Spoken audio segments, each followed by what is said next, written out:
Hi, boys and girls. I wonder if you have ever heard the wonderful tale of Buddy the Elf. You may have seen a movie about Buddy, but did you know there was a book too? Well, this is Miss Stuff, and I'm going to share the tale of Buddy the Elf with each and every one of you.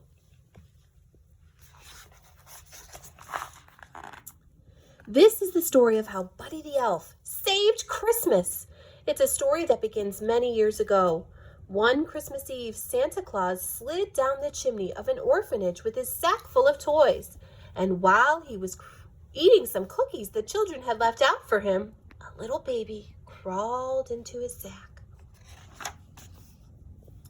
On Christmas morning, Santa and his elves were celebrating another successful year of gift-giving when they had heard a strange noise coming from the toy sack. It was a baby. One of the older elves adopted the baby and named him Buddy. Although Buddy grew twice as fast, he was no different from the other elf children, and he had more Christmas spirit than anyone. Here's the code of the elves. Treat every day like Christmas. There's room for everyone on the nice list. And the best way to spread Christmas cheer is singing loud for all to hear. Well, it wasn't always easy being a human in an elf's world. Buddy could never make toys as fast as the other elves could. I'm the worst toy maker in the world. I'm a cotton-headed ninny-muggins. You're not a cotton-headed ninny-muggins. You're just special. Buddy did his best to fit in, but Papa Elf knew that he had to tell Buddy the truth.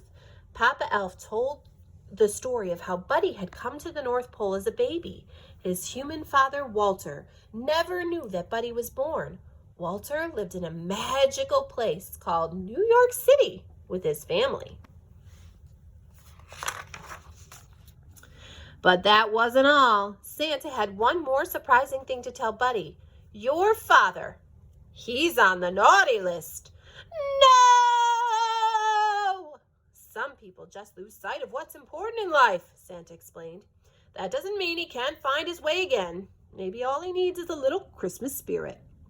Buddy was determined to bring Christmas cheer to his father and to all of New York City if he could.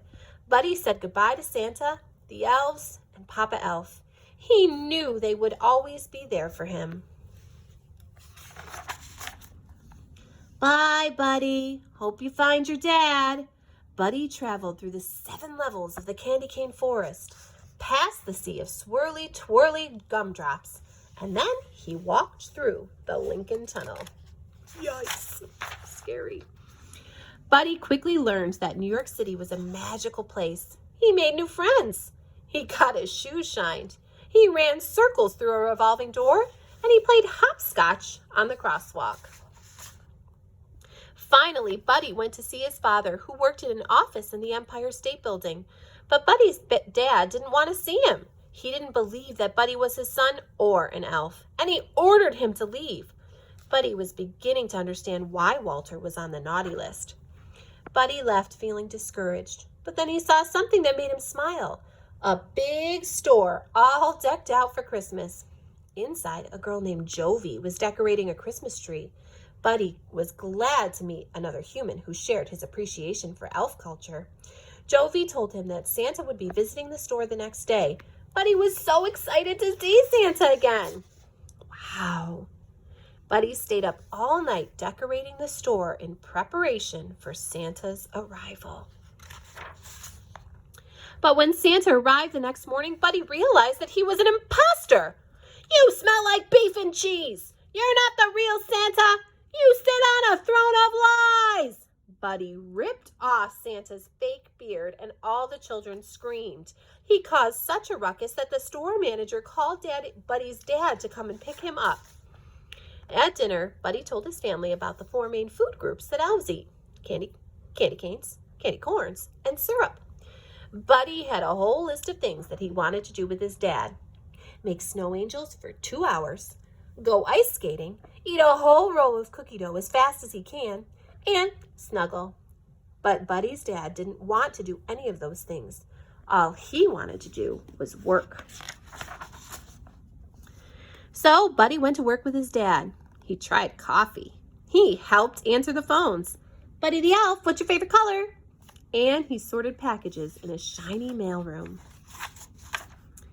Buddy hadn't forgotten about Jovi, the girl from the store, and on Christmas Eve they skipped down the sidewalk together. He showed her a sparkly Christmas tree in a shop window, and Jovi showed Buddy the biggest tree in all of New York City. Wow, it's a pretty tree. Buddy was so excited that he interrupted a big meeting at his dad's office to tell him about Jovi. I'm in love, and I don't care who knows it. But Buddy's dad didn't want to be interrupted. Get out! Buddy was so upset that he decided to run away. He left a note behind. I'm sorry I ruined your lives and crammed 11 cookies into the VCR. I don't belong here. I don't belong anywhere. I'll never forget you. Love, Buddy. When Michael told his dad that Buddy was missing, Walter felt sorry for yelling at him. He knew what he had to do.